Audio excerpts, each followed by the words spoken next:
ma chaîne.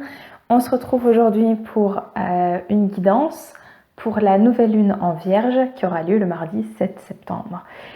Donc voici les énergies de cette nouvelle lune.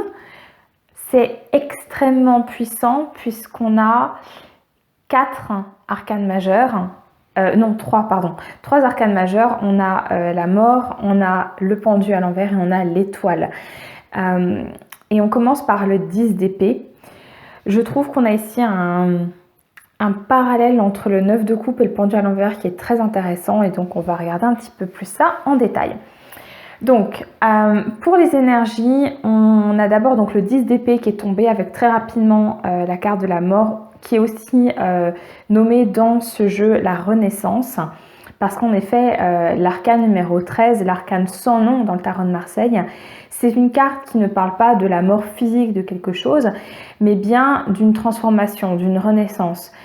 Des fois, on doit laisser mourir certaines parties de nous-mêmes, laisser mourir certaines choses pour pouvoir renaître à autre chose et aller vers un nouveau cycle. Et c'est exactement ce que nous dit également le 10 d'épée, qui dans ce jeu a également une version très positive. Le 10 d'épée, dans le tarot plus traditionnel du Rider-Waite, représente une personne qui est allongée au sol avec 10 épées plantées dans le dos.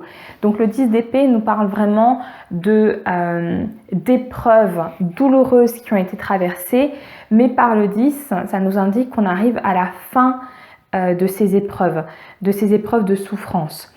Donc là, les énergies de cette nouvelle lune, je vous rappelle que la nouvelle lune, c'est toujours une période où on démarre un nouveau cycle. Et là, visiblement, on démarre un nouveau cycle en laissant certainement mourir certaines choses qui ne nous servent plus pour réaliser de nouveaux objectifs, réaliser de nouveaux rêves. On a ici la carte High View qui montre qu'on a ce personnage qui s'élève pour changer de regard sur une situation. Et donc c'est bien ce que nous propose ici la carte de la mort ou de la renaissance, c'est de laisser dans le passé certaines souffrances pour pouvoir renaître à autre chose et éveiller le génie qui est en nous. C'est également ce que nous dit le 9 de coupe. Et là donc on a un parallèle entre les deux, si vous voyez au niveau des deux images qui sont en opposé. Le 9 de coupe nous parle d'aller éveiller, oui en effet, le génie qui est en nous, d'aller chercher à réaliser tout ce que l'on souhaite réaliser, prendre aussi conscience de son potentiel. Et donc c'est une carte de réalisation ou de souhait de réalisation. C'est l'image du je suis face au génie de Aladdin et je vais me demander, ok, quel souhait je vais demander, quel vœu je vais réaliser ou je souhaite réaliser. Donc on est dans cette énergie de renouveau, de nouveaux vœux. Cependant, on a le pendu à l'envers ici qui bloque un peu. Alors, est-ce que on est dans une énergie de fin de blocage ou au moment de la nouvelle lune de se rendre compte qu'on part dans un nouveau cycle, mais qu'en même temps, il reste des blocages qu'il va falloir traiter pour retrouver l'espoir d'aller vers du renouveau avec ici l'as d'épée et vers de nouvelles idées. Je pense qu'on est plutôt ici sur l'idée qu'il y a encore des blocages et qu'on va en prendre conscience certainement au moment où on met en avant ces vœux que l'on souhaite réaliser. Alors, je vais juste vous lire parce que je trouvais qu'elle était très intéressante, la vision de la carte du pendu à l'envers. Donc, en vision de l'ombre, votre résistance au changement a pu vous bloquer à un endroit qui ne vous est pas destiné. Et je pense que cette résistance au changement, elle essaie en fait au moment de ce 10 d'épée. Vous en sortez, ou on en sort, puisque ici on est sur les énergies collectives, on en sort, en tout cas on est poussé à en sortir avec cette nouvelle lune, et pourtant il y a encore des résistances qui restent, et donc c'est intéressant d'en être conscient. Votre moi supérieur pourrait vous apporter tant de sagesse si vous l'écoutiez. Ici, ça me fait penser à l'étoile, parce que l'étoile nous connecte justement à l'espoir, c'est ce que nous indique la carte de l'étoile, mais ici aussi nous connecte à la source, à notre moi supérieur. Et donc si on l'écoute, on va pouvoir retrouver l'équilibre, c'est-à-dire clairement ici se remettre à l'endroit pour pouvoir démarrer clairement un nouveau cycle et repasser à l'as d'épée. On était au 10 d'épée, fin de cycle, redémarrer un cycle, mais sous de meilleurs auspices, hein, si je peux me permettre. Attendez votre progression en marquant activement une pause dans l'introspection et prenez soin de ne pas tomber dans une impuissance savante ni dans un rôle de martyr. Il n'a rien de mal à faire ce grand plongeon pour votre bien. Intégrez, méditez et portez la connaissance de votre inconscient au devant de votre esprit conscient. Donc ici on dit que pour les personnes qui pourraient encore être dans ces limitations du passé, prenez le temps en fait d'intégrer vraiment les changements qui sont en train de se mettre en place, d'accord, pour vraiment éveiller et réveiller le génie qui est en vous. Et donc la citation ou l'affirmation qui peut être intéressante si vous êtes dans ce cas-là, c'est « Je tends vers mon monde de miracles sans limite ». Pour terminer sur les énergies, donc j'ai déjà parlé de la carte de l'équilibre qu'on est amené à retrouver, même si pour certains ça pourrait encore bloquer un petit peu. Et puis on a la co-création qui me fait dire que, alors ça va dépendre, on va dire, de vous. Pour certains, afin de sortir de ces limitations, il va vraiment falloir un moment d'introspection, d'être seul. Pour d'autres, il faudra peut-être plus se tourner vers les autres. Parce que les autres vont permettre de créer ensemble et de sortir de ce déséquilibre. D'accord? Donc, on va aller voir tout de suite à quoi on peut s'attendre concrètement dans la matière.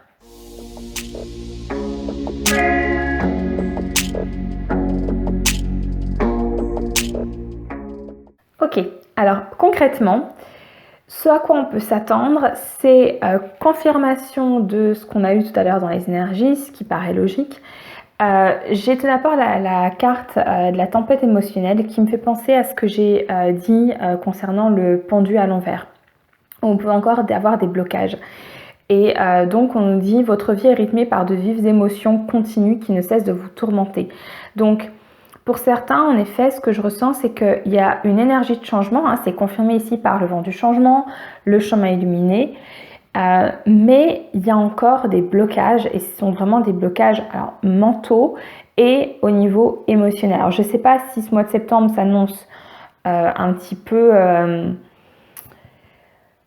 tourmenté, peut-être, on verra ce qu'il en est. Mais visiblement pour certains, alors le 7 septembre, hein, c'est la période de la rentrée scolaire. Donc voilà, il y a peut-être quelque chose autour de ça qui fait que ça bouge beaucoup à l'intérieur. Et ici, on est alors sur cet oracle. Les couleurs sont reliées en particulier au chakra. Ici, on est sur le chakra de la gorge. Ça me fait vraiment penser au chakra de la gorge, au fait de pouvoir exprimer ou non ses émotions. Et là, c'est vraiment quelque chose qui bloque. Donc, attention, voilà, pour certains, si vous traversez ça, on verra tout à l'heure les conseils que peuvent nous apporter les guides qui pourraient vous être utiles. La première carte qui est sortie, cependant, c'est la carte de la sexualité sacrée. Alors, plusieurs messages me sont venus avec cette carte. Donc, déjà, on est connecté au chakra sacré. Sur l'image, moi, ce qui m'interpelle, c'est ce serpent. Le serpent que j'associe souvent à la transformation. Donc, le message qu'on a, c'est « Autorisez-vous à déployer votre vitalité en éveillant votre puissance sexuelle ». Alors, vous l'interpréterez comme vous voulez. Je n'irai pas plus en détail là-dessus. Mais ce qui m'interpelle, en fait, c'est que je parlais dans les énergies de changement, de cycle, de renouveau. Le serpent, quand il mue, c'est vraiment je laisse tomber une peau qui ne me convient plus parce que j'ai un verbe en anglais mais que je ne peux pas dire en français. C'est le fait qu'on est devenu trop grand en fait pour cette version de soi. Et donc il va muer et il va se transformer. Là, la carte de la sexualité sacrée me dit que pour certains, pour vraiment se reconnecter à sa force et aller au-delà de la tempête émotionnelle et vraiment activer et acter ce changement, et bien se reconnecter à sa puissance. Alors, le chakra sacré, il est associé justement à cette puissance intérieure, cette puissance créatrice, puisque c'est là où se trouvent les organes génitaux qui sont les organes qui permettent de créer. Donc il y a énormément de force de création dans le chakra sacré. Donc pour certains, ça peut passer en effet par le sexe, et pour d'autres, c'est juste d'aller activer ce chakra sacré pour retourner à cette vitalité, à cette énergie créatrice, pour sortir du mental, pour sortir de cette tempête émotionnelle et vraiment acter ce changement. Et on nous propose pour vivre le changement de regarder la situation sous un angle différent. C'est exactement en fait ce que fait le pendu, sauf que là, dans les énergies, ce qu'on a vu, c'est que le pendu a tendance à être à l'envers, c'est-à-dire non pas de changer d'angle d'approche pour acter le changement, mais de je suis bloquée dans ma façon de percevoir la réalité et je n'arrive pas à changer d'angle. On précise quand même à la fin que on est sur le chemin qui est le meilleur pour nous et donc de ne pas avoir peur de ce changement qui est en train de s'acter visiblement pour la plupart d'entre nous et d'avoir confiance, d'accord? Je peux me faire confiance et compter sur moi à chaque instant, c'était le dos du paquet.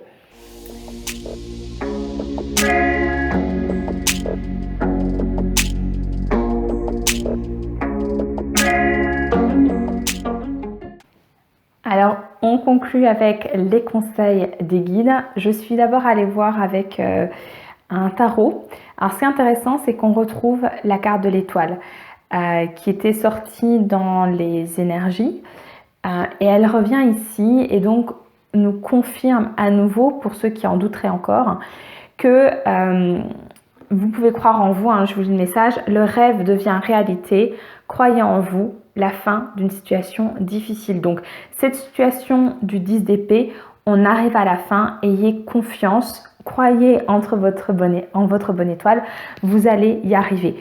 C'est également confirmé ici par la carte de la justice qui nous parle de ce rééquilibrage. Pour certains, ça peut vouloir dire qu'il y a des décisions, peut-être que cette situation difficile, elle est liée à des décisions de justice que vous attendiez ou qui étaient peut-être en votre défaveur. Et visiblement ici on dit qu'il y aura des jugements entre votre faveur, donc de ne pas abandonner, les choses vont se rééquilibrer. Et quand ça se rééquilibre, ici on arrive à la carte de l'impératrice où on dit il est temps de concrétiser vos projets, votre créativité soit récompensée, luxe et abondance. Et c'est intéressant parce qu'on retrouve la carte ici de l'abondance. Donc on a vraiment cette idée de transformation, de changement de cycle, d'être conscient qu'on change de cycle et qu'on va pouvoir aller justement concrétiser plein de choses et de ne pas avoir peur de ce changement de cycle. Qu'on a l'abondance qui arrive, hein, sentez-vous mériter le meilleur sans aucune condition en contrepartie, avec cette jolie corne d'abondance. Vous n'avez besoin de... Enfin, oui, l'abondance, c'est pas... je te donne donc tu me donnes. Non, l'abondance quand elle vient de la source, hein, c'est je mérite le meilleur, quelle que soit ma situation, quoi qu'il en soit, je mérite le meilleur. On a ensuite, je l'ai fait un petit peu dans n'importe quel ordre, mais c'est pas grave, le grand plan. Alors ici on a à nouveau une image de transformation. On avait tout à l'heure le serpent, ici on a ce papillon qui sort de sa chrysalide et on dit la vie est parsemée de leçons planifiées et de coïncidences pour vous faire grandir. Je pense ici qu'on nous dit que le cycle ou les cycles que l'on a traversés qui ont été difficiles ont été là pour nous apprendre des choses et que ils étaient nécessaires, pas forcément agréables, mais nécessaires pour pouvoir aborder un nouveau cycle. Ça me fait penser également tout à l'heure quand on parlait du pendu à l'envers et quand j'ai lu le message de la carte, on parlait de moments d'introspection. Le temps dans la chrysalide pour le papillon, c'est exactement ça, c'est ce moment d'introspection pour pouvoir se transformer à l'abri des regards et ressortir complètement transformé dans cette vision un peu ici de l'impératrice qui va aller concrétiser des projets. On vous conseille de vous connecter à la source et à votre intuition. Ici, la carte, je l'associe vraiment au dos de deck que je me suis permis de remettre ici. D'ailleurs, c'est intéressant, on a la fin du passé juste derrière, que je vais lire aussi, je n'avais pas vu. Donc, la longue vue. Mettez le focus sur votre intuition pour une nouvelle vision. Donc, suivez votre intuition, connectez-vous à la source, à vos guides, au divin, hein, selon le mot qui vous convient, pour acter cette nouvelle vision et pour savoir ce qui est bon pour vous. Et on vous confirme, c'est la fin du passé. Tournez la page du passé, vous avez un fabuleux potentiel à exploiter. Oui, oui, oui, je vous le confirme. On a ensuite l'aboutissement qui nous confirme cette fin de cycle. Et je vais vous lire d'ailleurs le message de la carte parce que je trouve qu'il est très approprié. Donc je vais vous lire la version lumière de cette carte, hein, donc la version positive. J'ai l'impression de vivre sans cesse une révolution interne. Tout m'a paru insurmontable et finalement, j'ai réussi à déplacer des montagnes, à surmonter tant de choses, tant de difficultés, à atteindre des objectifs que je pensais inatteignables. Je vis ce moment comme un aboutissement. Mes projets prennent forme après tant de travail et de persévérance. Voilà, donc on vous confirme que j'ai eu vraiment cette image de on a traversé un long tunnel sans lumière où on se prenait dans les murs parce qu'on ne savait pas dans quelle direction aller. On a souffert et enfin on arrive au bout de ce tunnel et on a cette lumière qui jaillit et qui nous dit ça y est, on est à la fin, on va enfin pouvoir aller vers quelque chose de nouveau. Dernière carte que j'ai sortie, c'est la carte se protéger qui me semble est déjà sortie pour la dernière guidance sur la pleine lune, si je ne me trompe pas, mais qui a tendance à ressortir régulièrement actuellement et je pense que c'est pas par hasard. Donc pour certains, il y a peut-être un besoin de se protéger, de rentrer un peu dans son cocon, d'accord, par rapport à tout ce qui se passe à l'extérieur. Donc je vous lis la carte, tu ne te sens pas en sécurité, tu te sens assailli comme si la chance t'avait quitté. Inspire l'énergie de la terre par les pieds, inspire l'énergie du ciel par le sommet de ton crâne, laisse ces énergies t'envelopper et te protéger, d'accord? Donc si vous avez tendance à vous sentir malmené par les énergies ambiantes, voilà, connectez-vous à la terre, au ciel et puis essayez de libérer ces énergies négatives. Voilà, mais je vous souhaite une très très belle nouvelle lune et on se retrouve la semaine prochaine pour une nouvelle vidéo. Je vous souhaite une très très bonne semaine.